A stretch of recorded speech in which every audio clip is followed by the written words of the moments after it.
විශ්වවිද්‍යාල කලාව තුළ නිර්මාණයකරණය කියන එකට තිබ්බ අවකාශ හරි අඩුයි කියන්නේ මට තිබ්බ ප්‍රශ්නේ තමයි සැබෑම වශයෙන් යථාර්ථවාදීව ලෝකයේ දකින්න ඇත්ත ප්‍රකාශ කරන මිනිසෙකුට විශ්වවිද්‍යාලය තුළ නැගී ඉන්න ඉඩ දෙනවද කියන එක. ඒකට හේතුව තමයි විශ්වවිද්‍යාලය තුළ තිබ්බ සමහර නවකවාදී ආශ්‍රිත දේවල් මම ඒක පැහැදිලිවම බොහෝ දුරට හෙලා දැක්කා. ඒකට හේතුව තමයි නවකවාදී කියන ක්‍රමවේදයේ සත්‍ය වශයෙන්ම විශ්වවිද්‍යාල අධ්‍යාපනය තුළ තිබිය යුතුයි කියන මතය තුළ යම් ගැටලුවක් තියෙනවා. ඒකට හේතුව තමයි එන කෙනෙකුට සින්දුවක් කියන්න කියලා පොඩ්ඩක් අර අනුගත කිරීමේ ක්‍රමවේදයක් තිබ්බට කමක් නැහැ. නමුත් මන් දැක්ක විශ්වවිද්‍යාල ක්‍රමයේ තුල තිබ්බේ නිකන් පන්ති අරගලයක්. සැබවින්ම ඒක අර ධනපති නිර්ධන පන්ති ලෙස බෙදා ගනිමින් තමන්ගේ හුදු පටු අවශ්‍යතා මුදුන්පත් කර ගැනීමේ ක්‍රමවේදයක් තිබ්බා. ඒ නිසා බොහෝ පාසල තුල කලා මාධ්‍යයට හුරු වෙච්ච අයට විශ්වවිද්‍යාල තුල මූලික අවස්ථාවේ ඒ සම්බන්ධව අර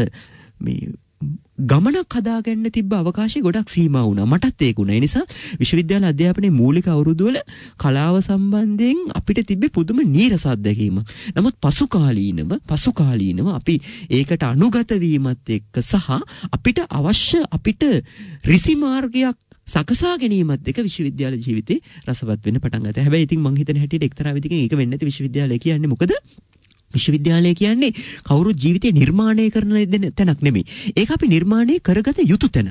ඉතින් මේ නිර්මාණය කරගත යුතු කමන් මට නිර්මාණය වෙන්න සමහර විට පොඩ්ඩක් පහු කාලේ ගියාද දන්නේ නැහැ. කෙසේ වුණත් විශ්වවිද්‍යාල අධ්‍යාපනය තුළ විශ්වවිද්‍යාල කලාව තුළ පසුකාලීනව අපිට පුළුවන් වුණා විශේෂයෙන් මට මතක් වෙනවා අපේ තිබ්බ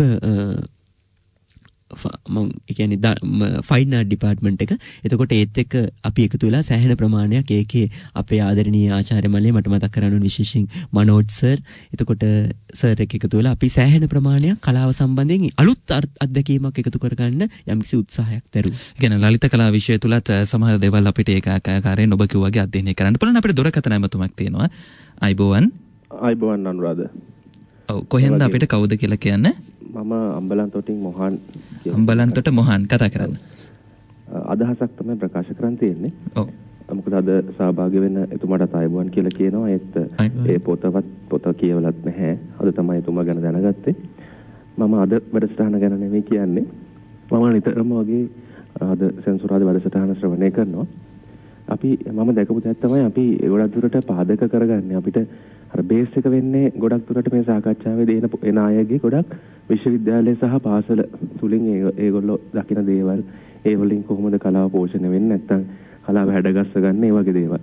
හැබැයි මම දකිනවා ඊට වඩා ලොකු පරාසයක් විශ්වවිද්‍යාලයට යන්නේ නැති බොහොම පිරිසක් අපේ රටේ ඉන්නවනේ. ඉතින් මම අනුරාධ අදහසක් වශයෙන් කියනවා ඔය අධ්‍යාපනයෙන් ඔය මට්ටමට නොගියපු ඒත් රසවතුන් වශයෙන් ගොඩාක් විරසක් ලංකාවේ ඉන්නවා. දැන් උදාහරණයක් විදිහට ගත්තොත් මේක උදාහරණයක් පමණයි. මේක මේ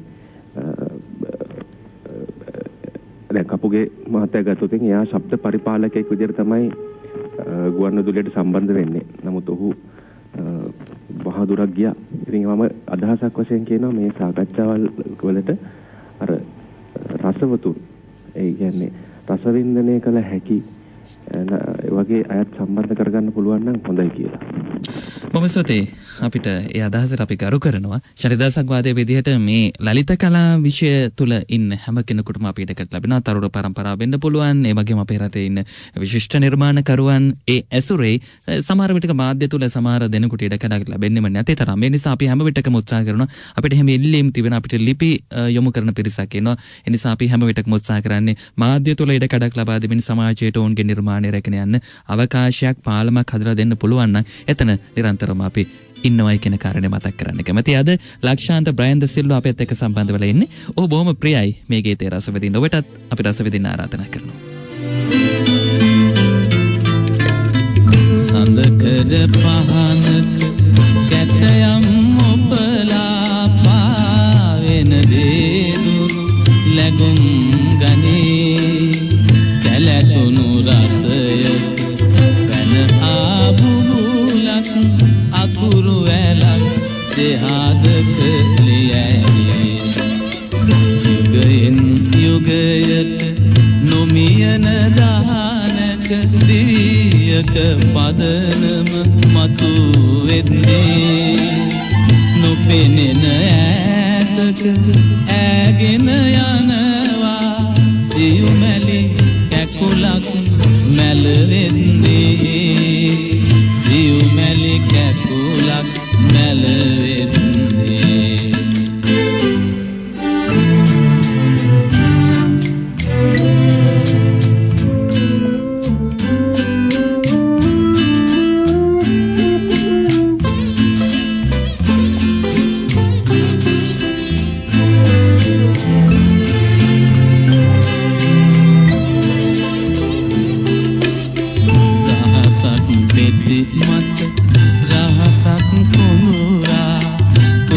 තොඩට ගෙන යන බින්දු ගව්වක් ඉහළක ගොනු කොට රඳවා පොපියන දෙතොලක් එහි කැන්දෝ අහසක් ගුගුරා කළුවක් වපුරා ඒහා මුහුණු වැහි බින්දු ඇගෙන යද්දී නටබුන් අතරක තවෙකෙක් ඈවෙත හදරැන්දෝ තවෙකෙක් ඈවෙත හදරැන්දෝ සඳකඩ පහනක කැටයම් ඔබා පාවෙන දේදුණු ලැබුම් ගනේ කැලතුණු රසයක පැන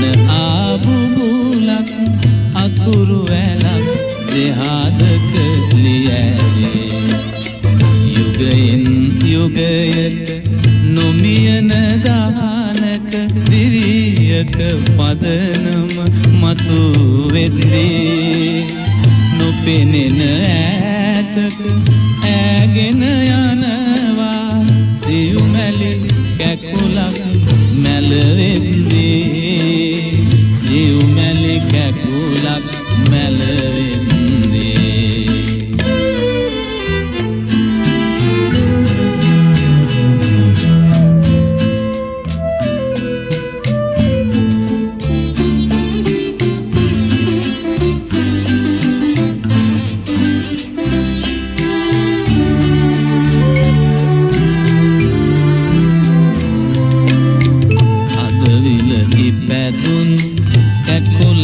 නොකාලක නටුවෙන් ගලවා දුරක යවා නිහිලිය තෙත් කොට ගිලිහුණු කඳුලක් සත් සමුදුරකට මුහුව ගියා ඔබට උරුම වූ රිදුණු තැවුණු හද එක් තැම්මැදුරක කවුළු අරා රුවන් විමානෙන් පියමායන තුරු ඔපියන හදවත සිටී බලා ඔපියන හදවත සිටී බලා සිටී බලා කොළඹ 107.2 රන්ගිරි ශ්‍රී ලංකා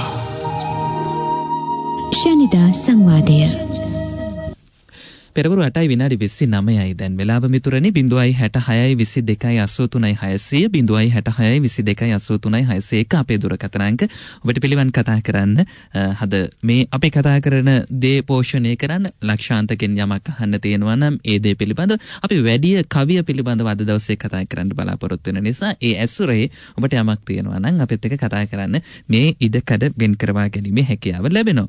දැන් අපි මේ තරුණ පරම්පරාවේ ඉන්න කවියන් ගැන බොහෝ වෙලාවට වැඩසටහනේ කතා කරලා තියෙනවා. ඔවුන්ගේ දායකත්වය ලැබීම අපි බොහෝ සෙයින් අගය කරලා තියෙනවා. වර්තමානයේ තුල ගීතේ තරම්ම ජනප්‍රිය නොවුනත් මේ කවියට ලැබෙන තැන පිළිබඳව සහ ඔවුන් ඇසුරේ බොහෝ දෙනෙකුට සමාජයේ යම් ආකාරයක ඉඩකඩක් ලබා දෙන්න නොහැකි වුණාට ඔවුන්ගේ නිර්මාණකරණයේ ඇසුරේ සමාජයේ කියවා ගන්නට මේ කවිය යොදා ගන්න තරුණ පරම්පරාවේ බොහෝ පිරිසක් අපි හඳුනාගෙන තිබෙනවා. ඒ ඇසුරේ විශ්වවිද්‍යාලයේ තුල ඉන්න පිරිස බොහෝයි. එවැනි පිරිස අපි මැදිරියට කැඳාගෙන තිබෙනවා. ලක්ෂාන්තත් එහෙම විශ්වවිද්‍යාලය තුල අධ්‍යාපනය ලබන අවදී ඔහුගේ මේ දායකත්වය අපි වෙසසින් අගය කරන්නේ ඔහු මේ අර මම පෙර කිව්වාගේ ප්‍රේමයට ආදරයට එහෙම නැතිනම් විරහවට යම් වෙනස් අර්ථකථනයක් ලබා දීලා මේ සමාජය තුළ දැක බොහෝ දේ ඔහුගේ මානෙන් ඔහු මේ නිර්මාණයට හසු කරගෙන තිබෙනවා. ඒ නිසායි අපි අවකාශයට සාපේක්ෂව කියන කාව්‍ය සංග්‍රහය පිළිබඳව අද කතා කරන්නේ. ලක්ෂාන්ත දැන් මේ ඕනෑම කෙනෙකුට කවි හෝ වේවා ගීතය හෝ වේවා වෙනත් සාහිත්‍ය කෘතියක් හෝ වේවා යමක් ඒ පිළිබඳව අධ්‍යයනය කිරීමේ වටපිටාව අපිට අවශ්‍ය වෙනවා. ඒට පිවිසෙන්න. මම හිතන්නේ ඔබත් මේ කවියට ආදරය කරන කෙනෙක් විදිහට එහෙම කවිය පිළිබඳව යම් යම් මහා ලොකු හැදෑරීම් කරේ නැතත් අපි රසවින්දනයේ උදෙසා යම් යම් දේ පරිහරණය කරනවා. ඔබට මතකද ඔබ එහෙම කවියට පිවිසුන තැන? එහෙම කවියට ඔබ ආදරය කරපු තැන? කවියට පිවිසුන තැන කියන එක ගැන කතා කරද්දී මම ඒක ප්‍රධාන කොටස් දෙකක යටතේ කියන්න. විශේෂයෙන් පළවෙනි එක තමයි මේ ශෛලිය. කවියක් තුළ තිබිය යුතු ශෛලියේදී මම ගොඩාක් ආදරය කරා සේකරයන්ගේ ශෛලියන්, විශේෂ නොමියනි වගේ කෘතියේ ශෛලියට. ඒ කතා කරන විලාශය මම හිතුවා සාමාන්‍යයෙන් යම්කිසි පුද්ගලයෙකුට දැනෙන්න කතා කරන්න පුළුවන් හොඳම විදිහ කියලා. මම ඒකට හැමතිස්සෙම විශ්වාස කරන්නේ ඒකට ලායාන්විත භාවයක් ඕනේ කියලා. ඒක සමහර විට ආభాෂයක් තර්කයක් ලෙස කරන්නත් පුළුවන්. ඊට පස්සේ මම ඊළඟට බැලුව දේ තමයි මේ කතා කරන භාෂා ක්‍රමවේදයෙන් කතා කළ යුත්තේ කුමක් ගැනද කියලා. මට ඒකට සත්‍ය වශයෙන්ම හොඳ ආభాෂයක් ලබා දුන්න විශේෂයෙන් රත්නශ්‍රී මහත්මයා එතුමන්ගේ මේ රචනා ගීත රචනා තුලින් බොහෝ විට සමාජීය දේවල් සමාජීය විෂයන් පිළිබඳව කතා කරලා තිබෙ විශේෂයෙන් මිනිරන් පතලේ ගීතේ. එතකොට මේ දේවල් වලින් කතා කරපු සමාජීය හරයන් පිළිබඳව මට කතා කරන්න ආසයි තුනයි. ඒ කියන්නේ බොහෝ විට අපි ගීතයක දකින්නේ ආදරය, විරහව, ඒක නැතිවීම සහ ඒකට උත්සාහ කිරීම. ඒ නිසා සමාජය යනු සමාජය තුළ ගීයක් නිර්මාණය වීමේදී ඒට ආభాෂ විය යුත්තේ ආදරයම පමණක් නොවේ. විශේෂයෙන් අපි දැක්කා පසුගිය කාලය තුළ විශේෂයෙන් අපේ කපුගේ මහත්මයා එතුමන්ගේ ගීත සමුච්චය ගත්තට පස්සේ ඒ තුළ වඩාත් වැඩි නැඹුරුවක් දැක්වේ සමාජීය හරයන් පිළිබඳ කතා කරන්න.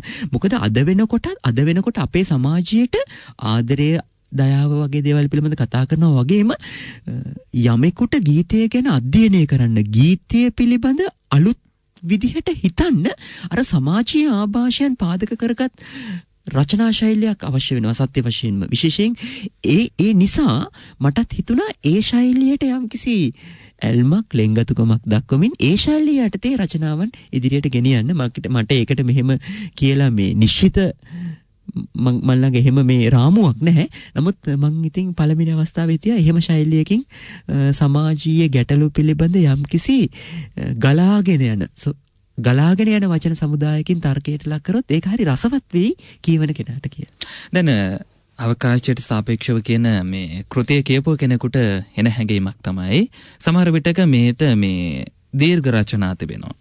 මේ ඔහු ලියන කාව්‍ය පන්ති දීර්ඝ රචනා.